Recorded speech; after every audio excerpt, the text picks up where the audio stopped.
Hello दोस्तों आज की video direct attention thinking tools के बारे में होने वाली है, जिसे डेट भी कहा जाता है। ये आपकी DSSS और पेडागोजी में बहुत इंपॉर्टेंट टॉपिक है। इसको एडवर्ड डी बानो ने दिया था। वेरी इंपॉर्टेंट, इसको किसने दिया था? Edward D Bano. इसको आपको याद करके रखना है, ये एडवर्ड डी बानो ने दिया था। आगे बढ़ते हैं। The direct attention thinking tools DAT also known as power of perception. ये वेरी इंपॉर्टेंट है कि डेट को क्या कहा जाता है? डेट को पावर ऑफ परसेप्शन भी कहा जाता है, जो प्रोवाइड करते हैं simple strategies for shifting perception and focusing your thinking in a more comprehensive and thought way. मतलब होता है डेट का कि ये आपकी जो थिंकिंग होता है, आपको जो ओपिनियन होता है, आपको जो परसेप्शन होता है, उसको और कॉम्प्रिहेंसिव और डीप थिंकिंग पे आपको फ़ायदा दिलाते हैं। ये आपकी क्रिटिकल थिंकिंग में बहुत इंपॉर्टेंट रोल प्ले करता है। इन्होंने कुछ डायरेक्ट अटेंशन थिंकिंग के टूल्स दिए हैं, जिनके द्वारा हम अपनी थिंकिंग को और कॉम्प्रिहेंसिव और अच्छा और क्रिटिकल बना सकते हैं।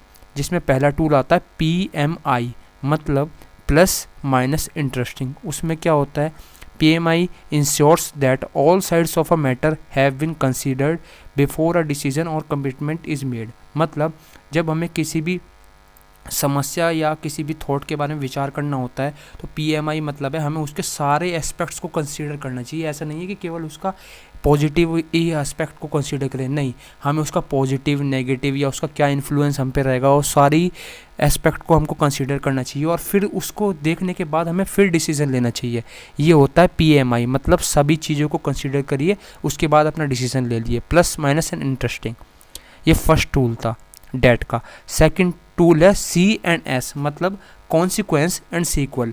Look ahead to see the consequences of an action, plan, decision और रूल। जब हम अपने सारे एस्पेक्ट्स को देख लेते हैं, उसके बाद हमें आगे के कॉन्सिक्वेंसेस को भी ध्यान रखना है कि ये करने के बाद इसके ये कॉन्सिक्वेंस हो सकते हैं, इसका ये एस्पेक्ट हमको ध्यान रखना है कि इससे हमें ये भी परेशानी आ सकती है या फिर हमें इससे ये फ़ायदा भी हो सकता है। इसके अकॉर्डिंगली हमको अपना डिसीजन मेक करना है। ये डेट का वेरी इंपॉर्टेंट टूल है, consequence and sequel. Next tool आपका आता है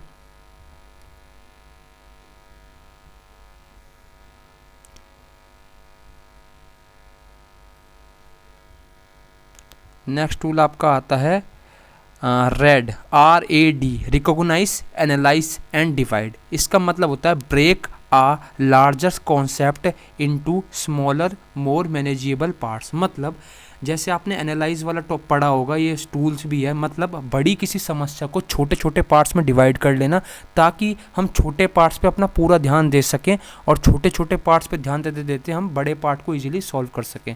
यानी बड़ी समस्या को या बड़े ओपिनियन को, अपनी बड़े परसेप्शन को आप छोटे छोटे पार्ट्स में डिवाइड कर लीजिए। फोर्थ टूल आता है CAF, यानी considers all factor, explore all factors related to an action, decision, place, plan, judgement और कंक्लूजन।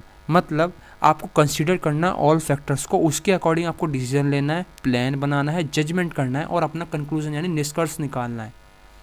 अगला टूल आता है AGO, AIIMS, goals and objective, focus directly and deliberately on the intentions behind action. मतलब जो भी हमारे मन में परसेप्शन चल रहा है, जो हमारे थिंकिंग चल रही है, उसके हमें उस पर हमें ज़्यादा इंटेंसली ध्यान देना चाहिए और उसके एक्शन पे डायरेक्टली एंड डेलिबरेटली, मतलब पूर्ण ध्यान के साथ उस पर ध्यान देना चाहिए। ऐसे नहीं है कि हम कैसे भी ध्यान दे दें, नहीं, डायरेक्टली एंड डेलिबरेटली, दृढ़तापूर्वक ध्यान देना है।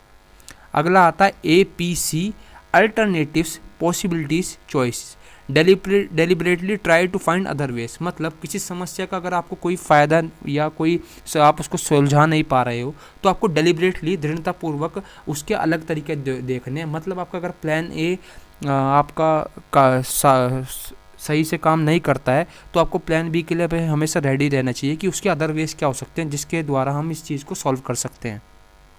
अगला आता है OPV, other people's view, put yourself in other shoes. मतलब हम किसी चीज़ को सोच रहे हैं तो हमें दूसरे के शूज में जाके, यानी दूसरे के दिमाग का पॉइंट ऑफ व्यू भी जानने की कोशिश करनी चाहिए कि दूसरा इस बारे में अपनी क्या थिंकिंग रखता होगा, उसका इस बारे में क्या परसेप्शन या क्या ओपिनियन रखता होगा वो।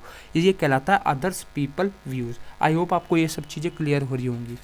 अगला टूल है KVI, की वैल्यूज इन्वॉल्व। मतलब ensure that your thinking serves your values, मतलब जो आपकी थिंकिंग है वो आपकी वैल्यूज़ को डिनोट करनी चाहिए, वो आपकी वैल्यूज़ का सिंबल होनी चाहिए। ये दिखाती है आपकी थिंकिंग कि आपकी मतलब मोरल वैल्यूज़ क्या हैं, या आपकी क्या सोच क्या है, आपकी बेसिक एटिकेट्स क्या हैं, आप किस बिहाफ पे अपनी थिंकिंग कर रहे हैं। ये होता है की वैल्यू इन्वॉल्व, मतलब आपकी थिंकिंग में आपकी मोरल वैल्यू पता चलनी चाहिए कि उसकी सोच क्या है।